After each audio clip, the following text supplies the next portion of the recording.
Now it's time to talk about Nassau Class C. We're going to give you our playoff predictions and which teams could potentially make the playoffs. There's going to be 12 teams making Nassau Class C playoffs.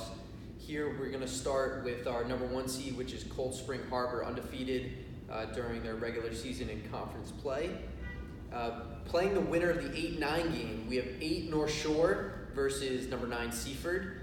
The 4 seed, we have Floral Park playing the winner of the number 5 versus 12 game. We have Limbrook at number 5, and either Wheatley, Clark, could be an array of a few other teams making and sneaking into the playoffs at the 12 seed. Number 2 is going to be Bethpage, a team that is yet to play the number 1 seed, Cold Spring Harbor. So we could see some things shifting around based on how things shape up over the next couple days.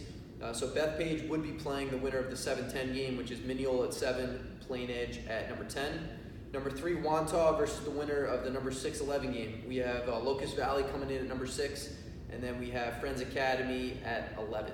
So let's talk a little bit how things could potentially change around here. Coach Wink, you have Cold Spring Harbor playing Bethpage. When are they playing one another? Monday night under the lights at CSH. So a big game for Cold Spring Harbor and Bethpage, obviously. Do you think Bethpage has a shot to knock them off the regular season here and capture Absolutely. I mean, they have some really good players. Bethpage, Poggio, I believe he's going to Mercy. I think he can make some noise. They got a really good football kid, a midfielder that everybody's been talking about. I know I spoke to the Farmingdale coaches that spoke about this young man, said he's a really athletic kid.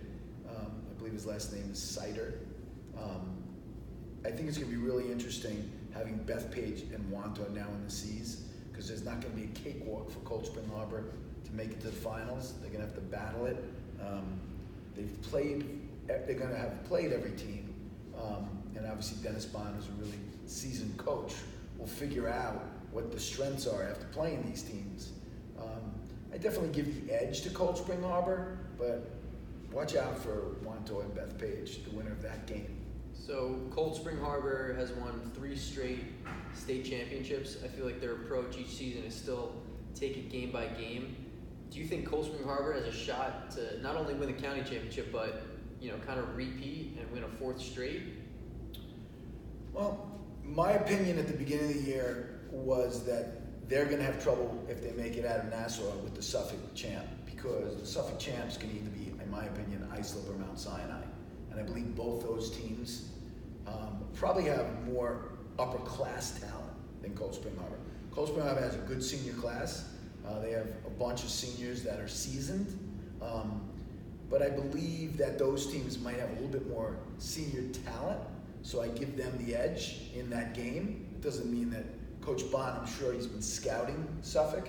I used to see Coach Bond all the time at Shoreham games in the regular season, and he was always getting prepared if he did make it that far. So I wouldn't put it past him to come up with a great game plan. But I give the edge to Suffolk C's this year. All right, so that's your Class C in Nassau County.